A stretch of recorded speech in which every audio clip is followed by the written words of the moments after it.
All right, so today I'm going to show you how to utilize DocuSign to write an offer when you're representing a buyer. So how to write an agreement of sale and send it to your buyer so that they can sign it. It's a couple little tips that's going to make your life a little bit easier. So I am already in my transaction room for my buyers, Mickey and Minnie Mouse, who are purchasing 123 Enchanted Way. So I already, in my details tab, already filled out the location information for the address that they're purchasing. And I've already filled out my buyer one information and my buyer two information and me as the buyer agent. With the buyer one, buyer two, you definitely want to make sure that you are as thorough as possible with all of their contact information, but most importantly, their email address, because that's going to be how you send it to them later. So you want to make sure that that information is correct in your details tab. And one other thing I want to point out about the details tab is making sure that this offer details section is filled out. So if you had already come to DocuSign to do other documents and now we're ready to fill out an agreement of sale, make sure that you go to the details tab first and fill out, just double check that you didn't miss any of these fields in the details tab. That's going to make your life a little bit easier, like the offer details. It will help to autofill a couple things in that agreement of sale for you. So we're going to go ahead and go to documents. And I have already added in my agreement of sale. So I went to add DocuSign forms. I chose from DocuSign Forms Group on the first drop down and PA Buyer Side Sale from the second drop down. There's my agreement sale right there. I already have it in, so I can't bring it in again. So I'm going to go ahead and cancel this. It's right here, this blue form one. So I'm going to go ahead and click on this one so I can show you how it's editable.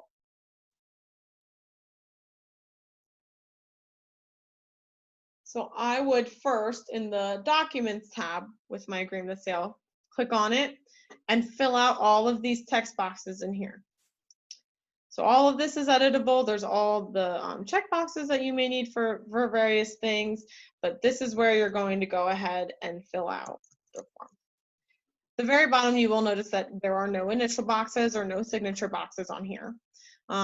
They will not show up when you're in the Documents tab. It is completely separate. So this DocuSign Forms version, the one with this little blue form icon next to it, it's going to always remain your editable version of the document, whether you've sent it out for signatures or not. This one is always kept separately. So that if you needed to come back and start all over again with something else, you always have that form version to start from scratch again. The signatures just don't live on here. So this version will always live here for you to be able to edit it if you need to later. But we're going to go ahead and pretend that we've filled out this whole agreement of sale. Everything's the way that we want it to be. And I'm going to go ahead and hit save and close. And then we're going to get into signing it. All right. So this agreement of sale is filled out. So I'm going to go ahead and check it off. And I'm going to choose at the very top, I have a little pen option that says DocuSign. That's going to start my envelope for me. So I went ahead and clicked that. Okay, so at the very top, I want to give my envelope a name.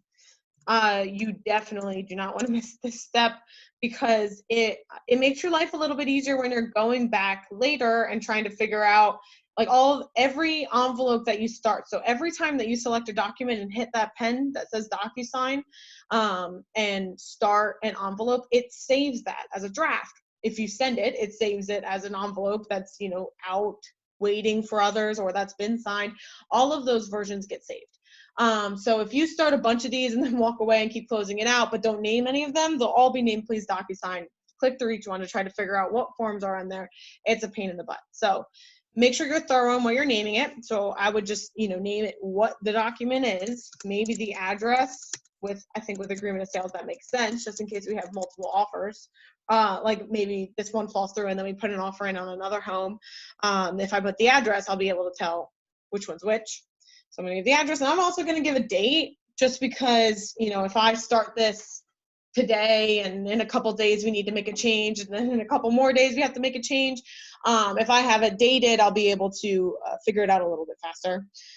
But you can organize it however you want. These are just my best practices. So documents, we've already pulled that because we pulled that from the room in the Documents tab. Add recipients. I'm using a DocuSign form. So I have that blue form icon. I'm using a DocuSign form. So when I hit add recipients, it's going to give me the option for pre-tagged roles because it's an interactive form. The initial boxes are on there. The signature boxes are on there. All the fields that are required of those buyers are on there. You just need to tell DocuSign who is buyer 1 and who is buyer 2, or who is involved. So since I'm using one of these blue DocuSign forms, I'm going to choose add recipient and pre-tagged roles. And I'm going to tell it who buyer 1 is, and that's going to be Mickey, and who buyer 2 is, and that's going to be Minnie. And then I don't need anybody else. Because I'm just representing the buyers.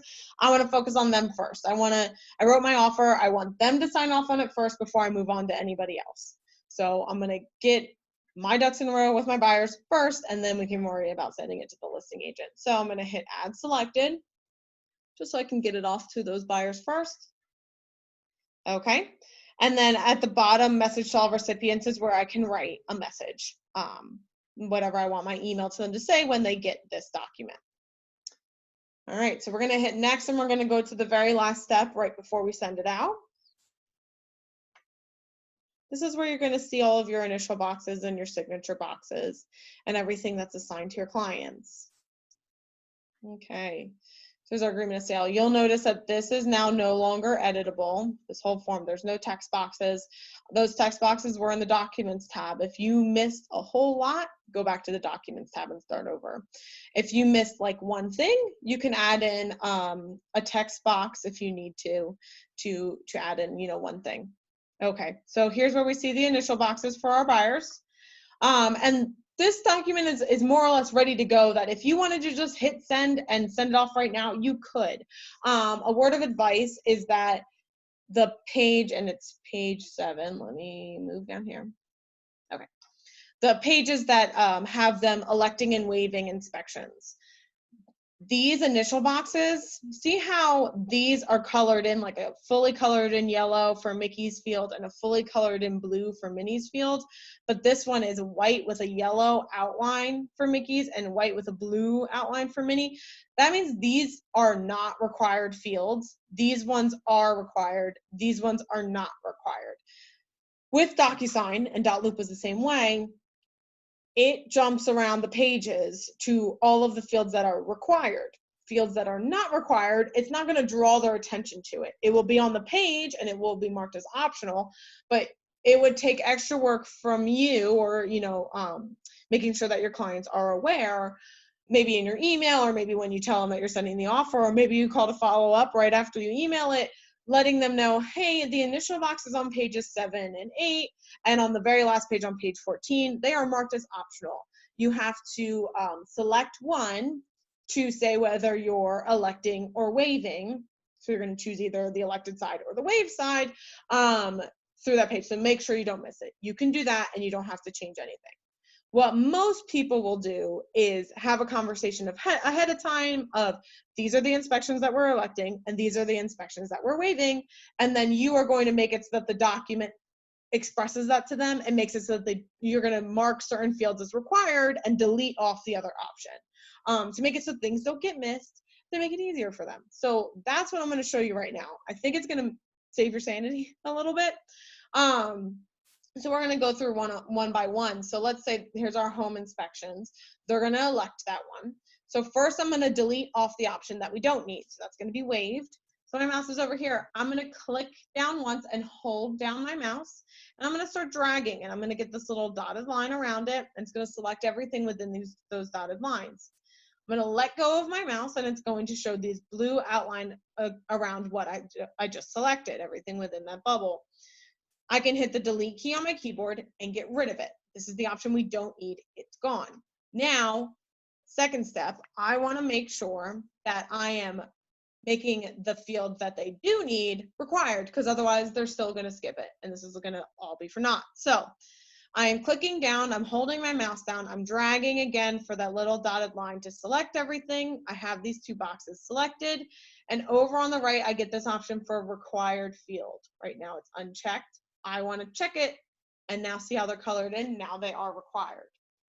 So now it's going to make it so that DocuSign will jump them to that signature box and will not let them finish signing until they sign that. So it's going to make it so that they don't accidentally skip this whole page. Okay, so let's say that they are waiving wood infestation. So I'm going to click down with my mouse, hold it down, and start dragging this dotted line around what I don't need to select it. And I'm going to hit delete to get rid of it. And now I'm going to come over here. I'm going to click down, hold my mouse down, and drag to select and let go. And it selected those fields, and I'm going to mark them as required. All right, so now I'm going to give a little tip to say, make sure that with these fields that are on here, these not required ones, make sure that you're not just trying to overlay something on top of it. So let's say like I'm just, okay, I want to make sure that Mickey Mouse has an initial box, so I'm just gonna, leave these alone, whatever. I'll just add in an extra initial box for Mickey, and I'll just add in an extra initial box for Minnie, and all will be fine in the world. It won't, because when they get it, it's going to be hard. Like basically those initial box there'll be 2 for Minnie and 2 for Mickey in the exact same spot. It's going to make it hard for them to click the one that's actually required. They're going to have to duplicate their signature as many times as DocuSign needs in order to get the required one to be able to save it. They're going to probably end up calling you really, really confused as to what's going on. So that is a what not to do. So I'm going to go ahead and delete those off. We're going to say that they are waiving this anyway, so I just deleted all of those off. I'm going to go ahead and select over here, and I'm going to show you a different way to select it. If the clicking and dragging to bring that dotted line around that little bubble, if that's not working for you, let me show you a different way. So over here, I want to make sure that these 2 boxes are now marked as required. So I'm going to click the first box. I'm going to hold down the shift key on my keyboard, and then I'm going to click the second box and then let go of the shift key on my keyboard. So now I'm selecting more than one thing at once, and I can mark these both as required. All right, let's go ahead. I'm gonna actually delete off the elected side for all the rest of these, just to show you how you can do a couple at once. And I'm gonna do it the first way that we did it. So I'm gonna click down with my mouse, and I'm gonna start dragging to bring this bubble around, and then I'm gonna let go. It's gonna highlight everything in between. I'm gonna delete off that whole side. Now I want to make this whole other side elected. So I'm going to click down. I'm going to start dragging with this bubble. I'm going to let go, and then I'm going to mark off as required for this whole side. All right, so now this page looks good. They're not going to miss anything. All right, so let's go down here just for a little bit of extra practice. And let's just say they're going to waive this property boundaries once. So I'm going to click down, start dragging, and then let go of my mouse, hit delete. Click down, start dragging, let go of my mouse, it's highlighted, hit required. All right, we're gonna elect our lead-based paint. So I'm gonna click with my mouse, hold it down, drag it for my bubble, and then let go. I'm gonna delete the side off, and then click down, get my bubble around it to select it, and mark it as required. Then these last 2, we don't need at all. So I'm gonna click down and get rid of all of them. Okay, unless there was an extra one, but there isn't for this one, so I'm just going to get rid of it. So we're going to keep going down, and we have our initial boxes as normal through the whole rest of it. The only other page is the last page that has more optional fields that most times people will go in and, if it's something that you've already sent them and you had them sign off on, that they got it. So you can just go ahead and make it so that this field is required so that they don't miss it. So we're going to go ahead and we're going to do all of these. So I'm going to click, hold my mouse down, and drag to bring a bubble around everything. That's going to select it all, and I'm going to mark them all as required. So that was for the acknowledging they got the consumer notice, the buyer's estimated costs, deposit money notice, and the lead paint disclosure. Let's go ahead and say, just to do both sides, let's say that they didn't need the lead paint disclosure. I can get rid of these entirely, so I can click down, drag, let go, and then delete. And then I've got my signatures and my date signs on the last page, and then otherwise I should be good to go. So I have everyone all set. My buyer's all set for this, and I'm gonna go ahead and hit send to send it off to them to sign. And they will receive an email. And once they're done signing it, I will receive an email with a notification saying, hey, everyone involved has signed this.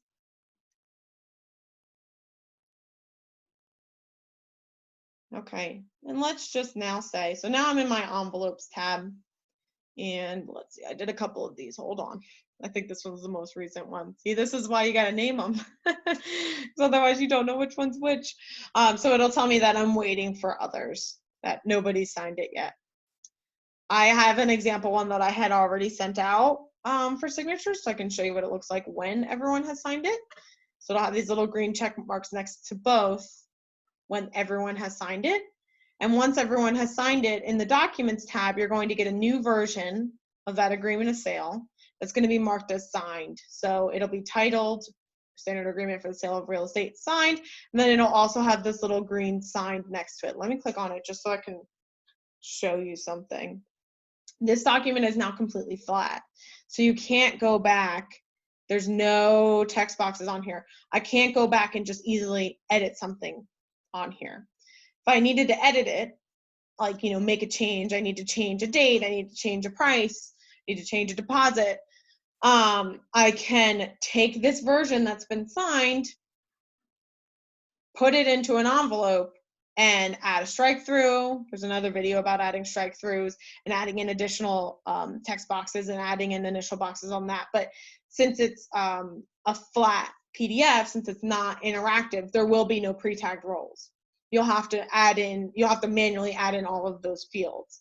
And I'll have another video about manually adding in those fields as well. But once your agreement of sale is signed, you will have it in your Documents tab as a flat PDF assigned version. And from there, I can either at the top, I can email it off to my listing agent, and this would just send it to them.